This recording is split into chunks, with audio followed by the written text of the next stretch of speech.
창세기 49장 14절, 15절 말씀입니다. 하나님의 말씀이 이와 같습니다. 이사갈은 양의 우리 사이에서 꿇어앉은 건장한 나귀로다. 그는 쉴 곳을 보고 좋게 여기며 토지를 보고 아름답게 여기고 어깨를 내려 짐을 메고 앞제 아래서 섬기리로다. 아멘. 제가 지난 시간에 나눠드린 거기 지도 있죠? 잠깐만 보겠습니다. 이렇게 많이 볼 거 아니라서 없어도 괜찮습니다. 거기에 보면 지도를 이렇게 똑바로 세워서 보면 오늘은 이사갈 지파에 대해서 생각해 볼 터인데요. 이사갈 어디 있는지 찾아보시겠어요?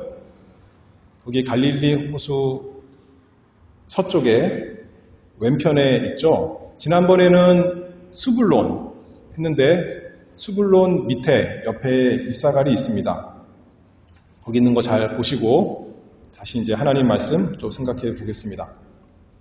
오늘은 이사갈에 대한 축복, 야곱이 아들들을 이제 자기 마지막 인생 길에서 모아놓고 하나님의 말씀, 예언의 말씀으로 축복합니다.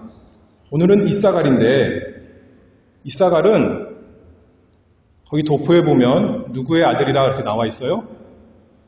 맨 처음 줄에 보면 레아가 낳은 5번째 아들입니다. 지난번에는 6번째 아들인 수불론에 대해서 얘기를 했는데 오늘은 이제 5번째 아들 이사갈 이렇게 하는 거죠. 이사갈보다 수불론을 먼저 이야기한 것은 정확한 이유는 모르겠지만 이사갈, 수불론, 그 앞에 유다를 얘기했는데 유다는 메시아가 나오는 지파입니다. 그런데 지난 시간에 수불론 얘기하면서 신약성경에 메시아, 우리 주 예수 그리스도께서 수불론과 납달리 지역, 갈릴리 지역에서 이렇게 행사하신 것, 자라나신 것 얘기했습니다. 그래서 아마도 유다, 그 메시아와 가장 가까이에 수불론 먼저 얘기한 것 같습니다. 그래서 이제 오늘은 수불론보다 어떻게 보면 더 형인데 그 이사갈, 수불론과 제일 가까웠겠죠. 그 이사갈에 대해서 살펴보도록 하겠습니다. 먼저는 이름입니다. 창세기 30장 17절에 그 야곱의 아들들은 낳으면 아버지가 이름을 짓는 것이 아니라 어머니 레아 또는 라헬이 이름을 다 지었습니다. 그래서 이 이사갈도 레아가 이름을 지었는데요. 창세기 30장 17절에 보면 하나님이 레아를 들으셨으므로 그가 잉태하여 5째 아들을 야곱에 낳은지라. 레아가 가로되 내가 내 시녀를 남편에게 주었으므로 하나님이 내게 그 값을 주셨다 하고 그 이름을 이사갈이라 하였으며 이렇게 말씀했습니다. 이사갈, 그 이름의 뜻은 값 이렇게 생각해 볼 수 있겠죠. 품삯 또는 고용 이렇게 생각해 볼 수가 있습니다. 그래서 레아가 5번째 아들 이사갈에 낳은 그 이야기를 좀 생각해 보면 맨 처음에 레아가 야곱에게 4아들 낳았습니다. 루벤, 시므온, 레위, 유다. 4아들 낳고 이제 아들을 더 이상 낳지 못하고 있을 때 경쟁적으로 라헬이 시기해서 자기의 여종 빌하를 야곱에게 주죠. 그래서 2아들 낳았어요. 그랬더니 레아가 가만히 있을 수 없습니다. 자기도 자기 여종 실바를 야곱에게 줘서 또 2아들 낳았습니다. 그리고 이제 다 끝난 것 같은데 어떤 일이 있었냐면 야곱의 맨 처음 아들 또 레아의 맨 처음 아들 루벤이 밖에 일하러 나갔는지 놀러 나갔는지 나갔다가 합 한 채를 발견해서 가지고 와서 어머니에게 드립니다. 그 당시에 합 한 채는 이거를 잘 복용을 하면 약처럼 사용하면 임신을 잘 할 수 있다. 그렇게 알려진 식물이었습니다. 그래서 그 이야기를 라헬이 들었어요. 그리고 언니한테 쪼르르 와서 언니 나에게 그거 파세요. 그런 거예요. 그 아까운 거를 왜 팔겠어요? 레아가. 그랬더니 라헬이 뭐를 대신 줬어요?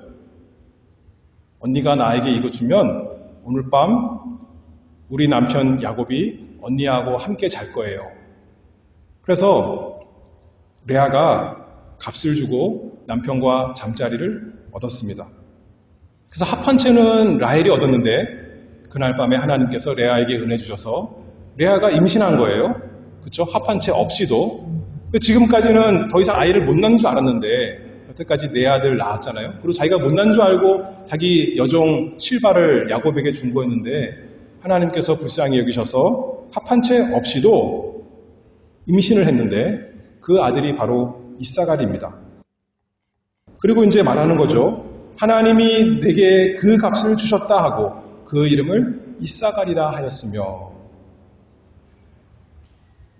그래서 이게 무슨 값인가 좀 정확하지는 않지만 아마도 하나님께서 자기의 오랜 연단을 인정하시고 그에 대한 값으로 보상으로 이 이사갈을 주셨습니다 라고 하나님을 찬송한 것 같습니다.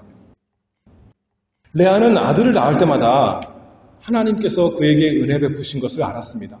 그냥 남편이 잘 사랑해줬더라면 자기가 아들 낳고 평안히 사는 것이 당연한 것처럼 생각했을 텐데 항상 그 마음에 어두운 마음이었죠. 괴로움이 있었기 때문에 하나님께서 아들 주실 때마다 레알은 하나님의 은혜를 감사했습니다.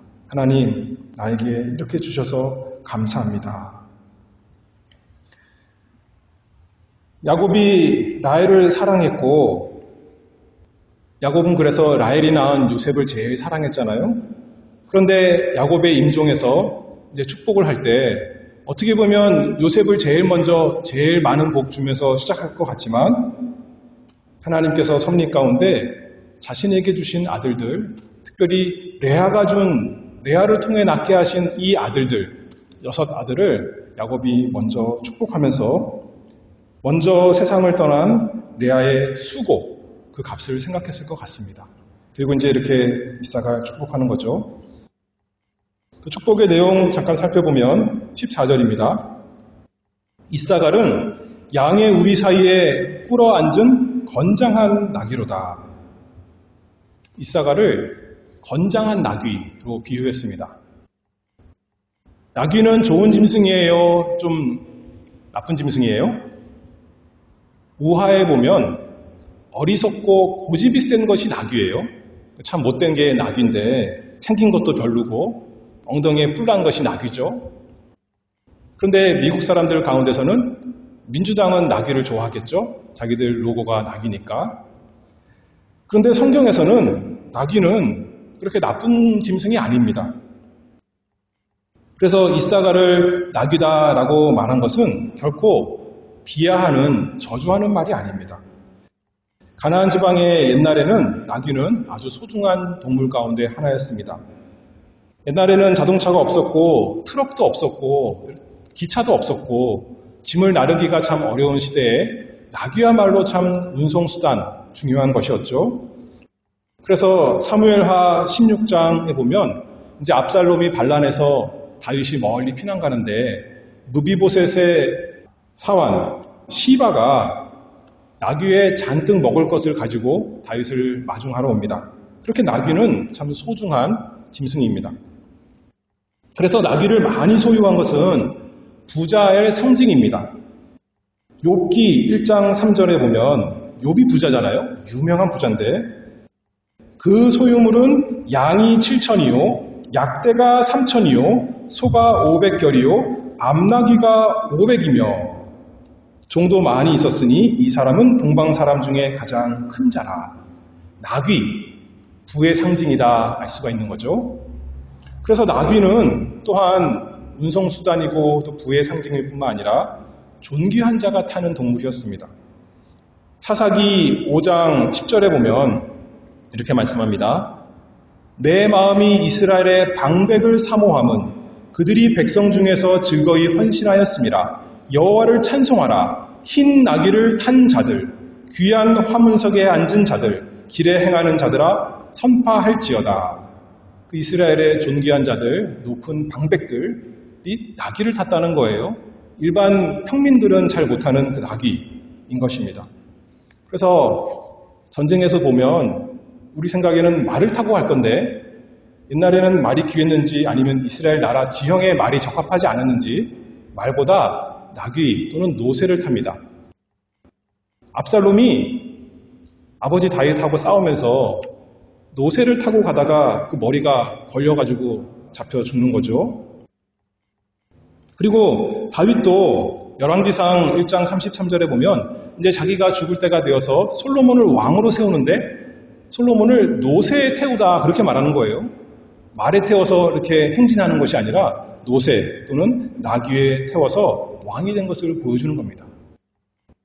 그래서 우리가 잘 아는 예수님에 대한 예언, 예수님이 메시아, 왕께서 오실 것인데 뭘 탄다고 예언되어 있습니까? 스가랴 9장에 보면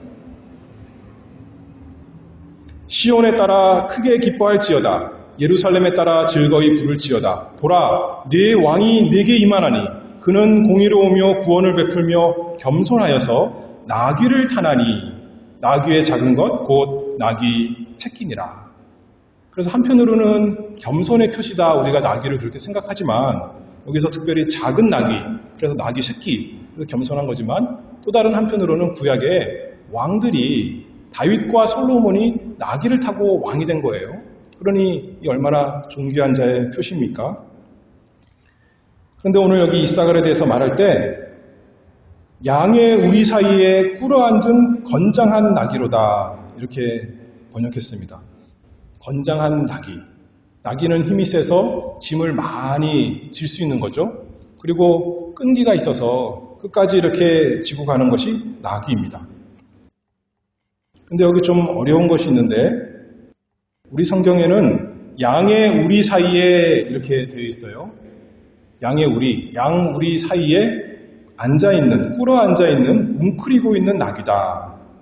우리 성경에는 양의 우리 이렇게 번역을 했고 또 다른 성경들, 특별히 영어 성경들 보면 안장에 그 말 또는 나귀의 안장에 옆에 이렇게 매는 짐이 있죠. 그것을 가리킨다 말하는 거예요.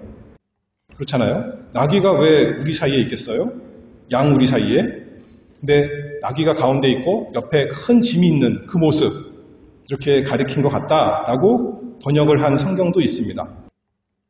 그래서 번역이 좀 어려운데 이게 무슨 뜻인지 우리가 정확치 않지만 어떤 사람들은 말하기를 양의 우리에 있는 웅크려 앉아있는 나귀가 짐을 짓고 걸어가야 되는데 하는 일을 안 하고 양 우리 사이에서 이렇게 웅크리고 있는 모습, 게으른 모습, 그것을 가리키는 것이다. 이렇게 번역하는, 해석하는 사람도 있고 또는 그것은 양 우리가 아니라 짐이다. 나귀가 짊어져야 될 짐, 그거를 지기 위해서 지금 이렇게 앉아있는 것이다. 라고 건장한 나귀의 모습을 해석하는 사람도 있습니다.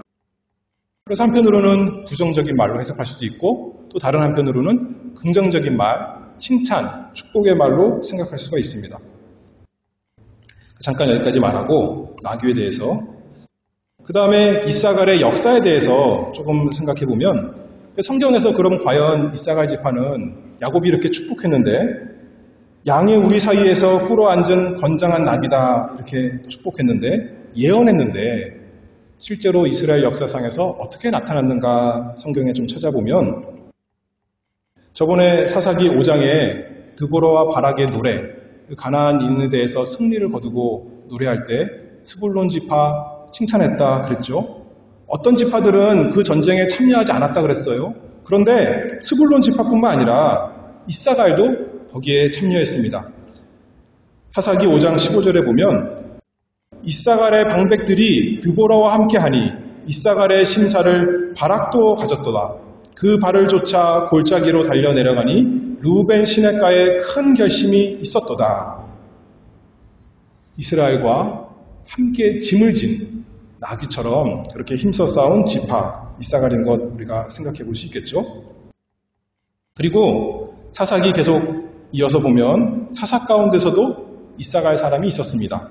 10장 1절에 보면 아비멜렉의 후에 이사갈 사람 도도의 손자 부하의 아들 돌라가 일어나서 이스라엘을 구원하니라.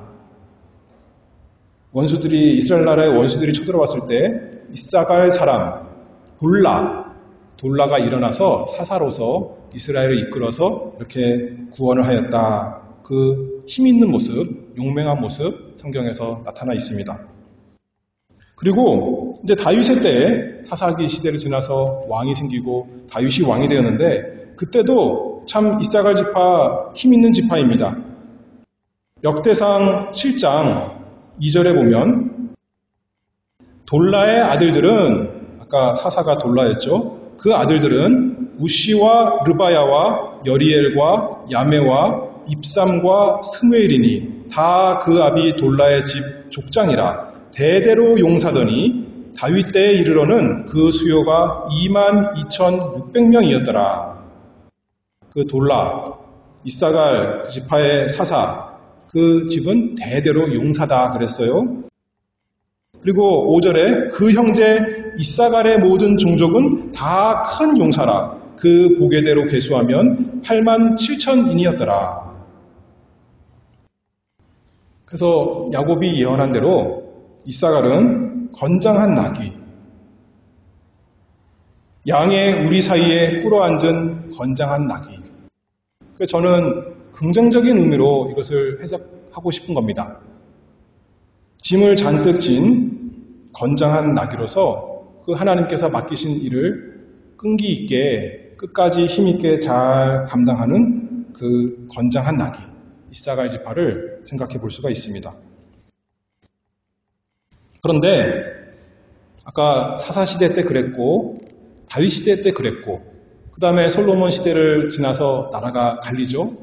이사갈 지파는 아까 지도에 보니까 남쪽에 있어요? 북쪽에 있어요? 북쪽에 있는 거예요. 그러면 북이스라엘입니다. 우리가 이스라엘 역사 조금 알지만 북쪽에서 나라가 나뉘고 나서 북쪽에서 좋은 일이 있었습니까? 남쪽은 그래도 좋은 왕이 가끔씩 나오고 하나님의 사람들이 많이 있지만 북쪽은 그렇지 못했어요. 그래서 이사갈도 그렇습니다. 아까까지는 참 좋은 이야기 많이 나왔는데 이제는 남북이 갈라지고 나서는 이사갈 사람 중에 어떤 사람이 나오냐면 한 왕이 나오는데 좋은 왕이었을까요? 나쁜 왕이었을까요? 북쪽에서는 좋은 왕이 하나도 없는 거예요. 북쪽 첫 번째 첫 번째 왕은 여로보암, 그리고 그 아들 나답 있었는데, 나답의 군대 장관 중에 바사라는 사람이 있었는데, 그 사람이 바로 이사갈 사람이었습니다. 이 사람이 나답을 죽이고 자기가 왕이 되었어요. 여로보암이 하나님을 떠나서 이스라엘로 하여금 우상숭배하게 했는데, 바사는 그러면 그 고리를 끊고 다시 하나님께로 돌아가면 좋았겠지만, 자기도 똑같이 여로보암의 길로 행한 악한 왕이 되었습니다. 하나님께서 주신 힘을, 건장한 나귀와 같은 그 힘을 자기 욕심을 위해서 악하게 사용한 왕, 이사갈에서 한 사람 나왔습니다. 14절, 건장한 나귀에 대해서 이렇게 조금 생각해 봤고요. 그 다음에 15절 보겠습니다. 창세기 49장 15절입니다. 그는 쉴 곳을 보고 좋게 여기며 토지를 보고 아름답게 여기고, 이제 아까는 나귀에 대해서 생각했는데 이제는 땅에 대해서 말씀하고 있습니다. 그 땅에 대해 생각해 볼 때 우리가 이사갈, 여호수아 때 어느 땅을 받았는가 생각해 보면 여호수아 19장 18절에 보면 그 지경하는 이스르엘과 하면서 쭉 길게 나옵니다. 여기 이스르엘, 아까 지도 봤죠? 그것은 어떤 곳이냐면 사람들이 말하기를 아주 땅이 비옥한 곳이라 그래요. 농사가 잘 되는 곳입니다. 형제 스불론은 해안에 살아서 해상 무역으로 발전된 그런 지파다 생각할 수 있다면, 이 스불론의 형 이사갈은 아마도 농업으로 발전된 지파다, 우리가 이렇게 생각해 볼 수가 있겠죠. 하나님께서 그들에게 주신 땅을 보면서 여기 있는 말씀처럼 제비로 뽑은 것이지만 그 땅을 볼 때 그 쉴 곳을 보고 좋게 여기며 토지를 보고 아름답게 여기면서 만족하면서 즐거워했을 것입니다. 좋은 땅 받았으니까 즐거워하면서 만족하기 너무나 쉽죠. 그런데 안타깝게도 이 땅이 비옥한 땅이어서, 그리고 이스라엘 저 밑에 중심에 있는 것이 아니라 외곽에 있으니까 외세의 침략을 많이 받았습니다. 그래서 이어서 아까 우리 창세기 49장 15절 하반절을 보면 이렇게 말씀하죠. 어깨를 내려 짐을 메고 압제 아래서 섬기리로다. 어깨를 내려서 짐을 메고 섬기는데 즐거움으로 섬기는 것이 아니라 그 핍박 가운데 침략 원수 아래서 섬기는 그 이사갈 지파, 이렇게 우리 성경에 해석을 해놓은 겁니다.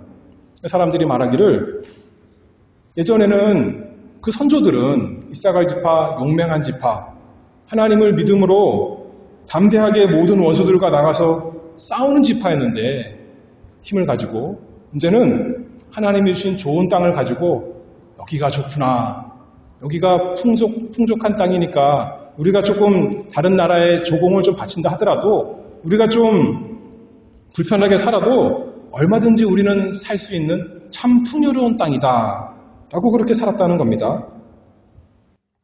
압제 아래서 짐을 메고 섬기며 살아가는 것이 싸워서 목숨을 잃는 것보다 낫구나 생각했다는 거예요. 그래서 결국 아수르에 의해서 기원전 732년에 그 땅을 빼앗기고 또 북쪽 이스라엘이 다 포로 잡혀갈 때 다 함께 721년에 망하고 맙니다. 그것이 이사갈 지파의 구약 역사다 우리가 생각해 볼 수가 있습니다.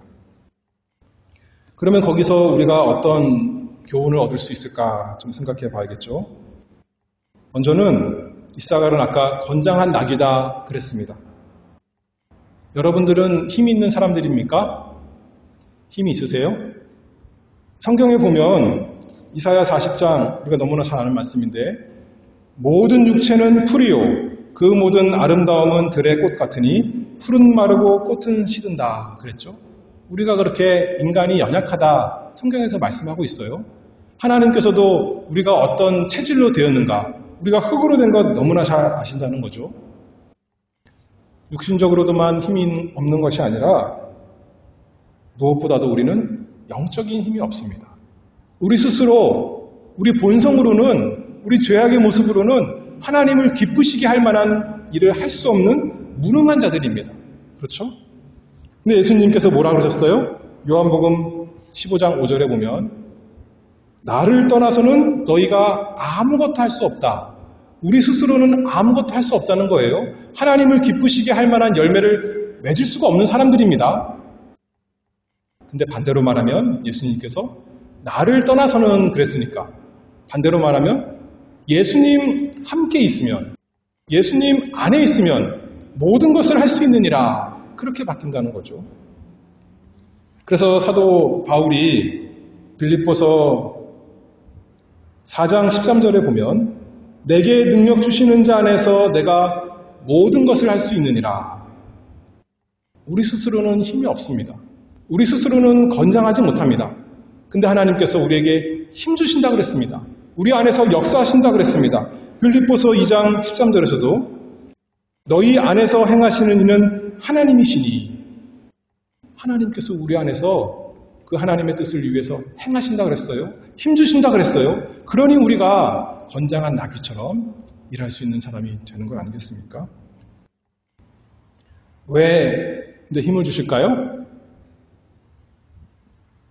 하나님께서 맡기신 일을 하라고 힘 주시는 거겠죠. 내 마음대로 그 힘 가지고 세상 사람들처럼 즐겁게 가서 놀라고 힘 주시는 것이 아니라 하나님의 일을 하라고. 나귀가 자기 놀러 다니느라고 힘센 게 아니라 무거운 짐을 들고 주인이 이끄는 대로 가기 위해서 힘이 센 겁니다. 건장한 겁니다. 마찬가지로 하나님께서 우리에게 맡기신 일을 위해서, 하늘나라 일을 위해서 우리에게 힘을 줬습니다. 또 무엇보다도 또 생각해 볼 때 우리가 언제 힘이 필요하냐면 힘들 때 힘이 필요합니다. 어려운 일을 만났을 때 하나님께서 일만 주시는 것이 아니라 어려운 형편도 주시거든요. 그 가운데서 우리가 견디며 인내하며 하나님 바라보며 살아가도록 하나님께서 힘을 주십니다. 그래서 나귀처럼, 나귀가 짐을 지고 가는데 쉽지 않은 것이죠. 얼마나 무겁겠습니까? 그런데 말없이 한 걸음 한 걸음 걸어가는 것처럼 하나님께서 우리에게 힘 주셔서 그 모든 것을 통과하도록 하신다. 그 말씀이죠. 골로새서 1장 11절에 보면 그 영광의 힘을 좇아 모든 능력으로 능하게 하시며 기쁨으로 모든 견딤과 오래 참음에 이르게 하시고, 하나님께서 우리에게 힘 주셔서, 능력 주셔서 억지로가 아니라, 마지못해서가 아니라 기쁨으로 견딜 수 있도록, 오래 참을 수 있도록 우리를 건장한 나귀 만들어 주실 것입니다. 히브리서 13장 21절에도 이런 말씀 많잖아요. 모든 선한 일에 너희를 온전케 하사 자기 뜻을 행하게 하시고 그 앞에 즐거운 것을 예수 그리스도로 말미암아 우리 속에 이루시기를 원하노라. 우리 스스로는 도대체 감당할 수가 없는 슬픔과 괴로움과 또 일과 있지만 예수 그리스도로 말미암아 우리 속에서 역사하시는 주님으로 인해서 모든 선한 일에 힘쓰는 자 되도록 하나님께서 우리를 만들어 주실 것입니다. 건장한 나귀, 그렇게 우리가 교훈을 생각해 볼 수 있고요. 그 다음에 아까 15절에 그는 쉴 곳을 보고 좋게 여기며 토지를 보고 아름답게 여기고 그랬는데, 우리가 주님께서 시편 23편에 있는 말씀처럼 푸른 초장과 쉴 만한 물가로 인도하시면 좋게 보고 아름답게 여기고 기뻐하겠죠. 근데 그때만 아니라, 그때만 만족하고 찬송하는 것이 아니라 그 다음에 시편 23편에 또 어떤 게 나오죠? 사망의 음침한 골짜기로 다니게 하실지라도 주님께서 나와 함께 계시니까, 함께 하시면서 지팡이와 막대기로 인도하시니까 그것 또한 좋게 보고 아름답게 여기고, 그 자체가 좋은 것은 아니지만 주님이 나와 함께 계시니까, 함께 가는 길이니까 그것이 아름답고 좋게 거리며, 나귀가 무거운 짐을 지고 가듯이, 꿋꿋이 걸어가듯이 우리도 인내하며 걸어가는 사람들 되기를 바랍니다. 시편 16편 6절에 보면 내게 줄로 재어준 구역은 아름다운 곳에 있으며 나의 기업이 실로 아름답도다. 누가 봐도, 육신의 눈으로 봐도, 세상 사람이 봐도 좋은 구역, 기업이라면 찬송하겠죠, 당연히. 근데 그것만이 아닙니다. 하나님께서 우리에게 맡기신 일, 맡기신 구역은 사람이 보기에 아름다운 것이 아닙니다. 그럼에도 불구하고 하나님께서 우리에게 주신 일이니까 힘주실 것을 믿고, 좋은 것인 것을 믿고, 좋게 보고, 또 아름답게 여기고 걸어가는 우리가 다 돼야겠죠. 그래서 이 만족에 대해서 좀 생각해 봤고, 그 다음에 만족하고 생각해 보면, 조금 더 생각해 보면 안일함, 만족만 하다 보면 안일해질 수가 있는데, 아모스 6장 1절에 보면 화 있을진저 시온에서 안일한 자와, 아까 여기 나귀가 웅크리고 앉아있는 것, 어떤 사람은 해석하기를 안일한 모습이다, 게으른 모습이다 이렇게 생각하는 거예요. 쉴 곳을 보고 좋게 여겨서, 하나님께서 땅을, 좋은 땅 주셔서, 비옥한 땅 주셔서 그것으로 만족하고 육신적으로만 즐거워하면서 영적으로는 게으르고 둔감해서 그저 안일하게 웅크리고 앉아있는 나귀가 되지 말고, 그거는 만족이 아니라 안일한 겁니다. 나태한 겁니다. 하나님 말씀에서는 우리에게 힘써 걸어가라 명령하셨어요. 쉬지 말고 기도하라. 가끔 생각나면 기도하라 아니잖아요. 쉬지 말고 기도하라. 두렵고 떨림으로 너희 구원을 이루라. 남들이 다 가는 넓은 문으로 가라 그랬어요? 좁은 문으로 들어가라. 좁은 문이 우리에게 오는 것만이 아니에요. 고난이 우리에게 오는 것만이 아니라 좁은 문으로 들어가라, 그렇게 말씀하시는 거예요. 모이기를 패하지 말고 힘쓰라. 하나님을 바라보라. 성경에 우리에게 명령이 많이 있지 않습니까? 안일하게 나태하게 앉아있지 말고, 하나님께서 힘 주셨는데, 건장한 나귀인데 주님께 갈 때까지 한 걸음 한 걸음 부지런히 걸어가자, 그렇게 말씀하는 거죠. 빌립보서 3장 12절 사도 바울이 이렇게 말씀합니다. 내가 이미 얻었다 함도 아니요 온전히 이루었다 함도 아니라 오직 내가 그리스도 예수께 잡힌 바 된 그것을 잡으려고 쫓아가노라. 형제들아, 나는 아직 내가 잡은 줄로 여기지 아니하고 오직 한 일, 즉 뒤에 있는 것은 잊어버리고 앞에 있는 것을 잡으려고 표대를 향하여 그리스도 예수 안에서 하나님이 위에서 부르신 부름의 상을 위하여 쫓아가노라.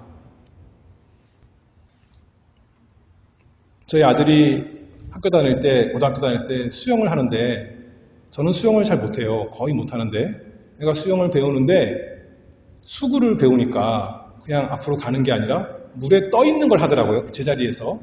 근데 가만히 있으면 물에 떠 있을 수 있나요? 부지런히 거기서 다리를 움직이고 팔을 움직여야 가만히 있을 수 있는 겁니다. 그렇죠? 우리 신앙생활도 그렇습니다.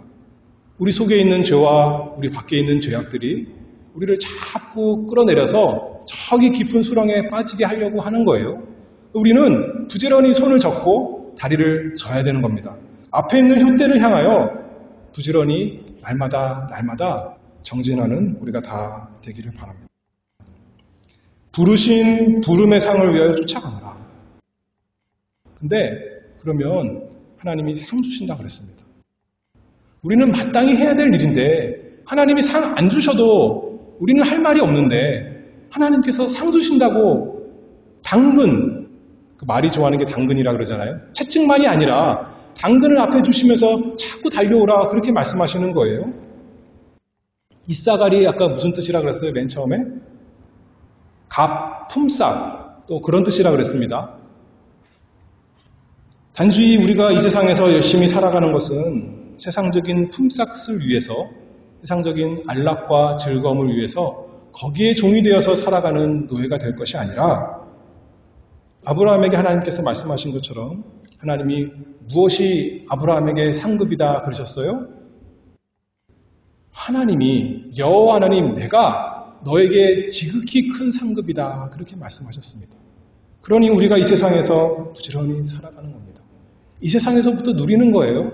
천국에 가서 죽은 다음에 영원한 세상에서 그걸 누리는 것이 아니라 이 세상에서도 상급이 만약에 물질적인 것이라면 우리가 누릴 수가 없지만 그것이 아니라 하나님을 즐거워하는 것이 하나님이 우리의 상급이니까 어떤 것보다도 즐거운 그분이 우리의 상급이니까 그것을 바라보고 그것을 누리도록 우리가 부지런히 하나님을 섬기고 또 서로 사랑하는 우리가 다 되기를 바랍니다.